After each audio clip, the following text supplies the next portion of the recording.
নমস্কার, আমি ডাক্তার অনিরুদ্ধ দে, consultant homeopath.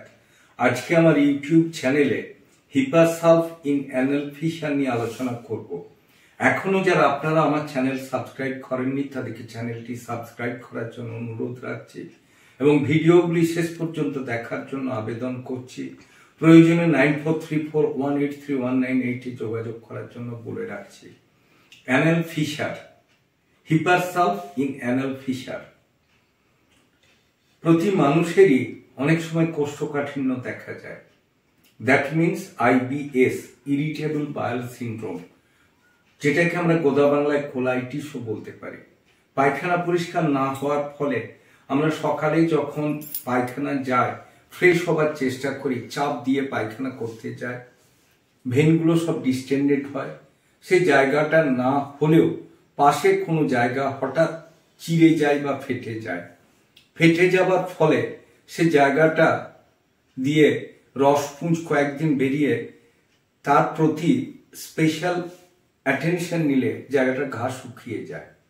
কিন্তু যেহেতু ওটা দিয়ে এক্সক্রিটরি প্রোডাক্ট বেরোচ্ছে, দ্যাট মিনস পায়খানা বের হয়, আমরা জলছঁচ করি এবং জলছঁচের সময় ওই ক্ষত জায়গায় পায়খানা লেগে ইরিটেশন হয়ে ইনফেকশন তৈরি হয়ে রিপিটেডলি ওই জায়গাটা ক্ষত যদি সৃষ্টি হয়, জায়গাটা যদি মাঝে মাঝে ফুলে উঠে এবং সেটা যদি টাটিয়ে 3-4 দিন থাকে, তারপর আস্তে আস্তে তার ভেতরে যদি পাস ফর্মেশন হয়, তারপর গরম জলে সেঁক বা আমরা ড্রাই হিট যদি নিয়ে জায়গাটাকে কনসেন্ট্রেট করে জায়গাটা যদি ফেটে যায়, সে ঘা শুকিয়ে যায়।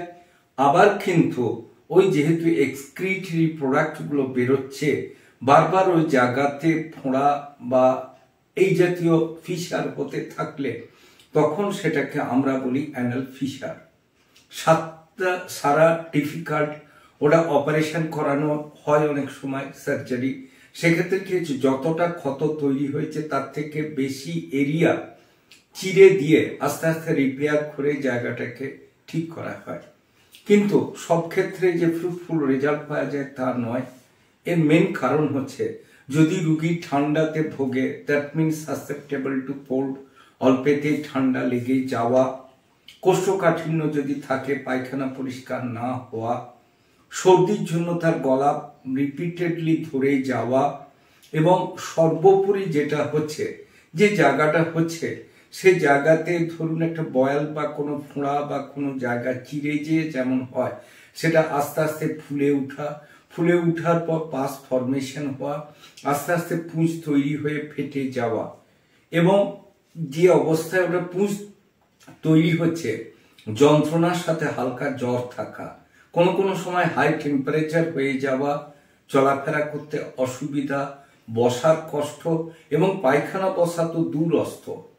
অতএব এই সমস্ত লক্ষণ যদি আমরা দেখতে পাই, সেক্ষেত্রে সেই লক্ষণগুলো কিন্তু হিপারসালভ।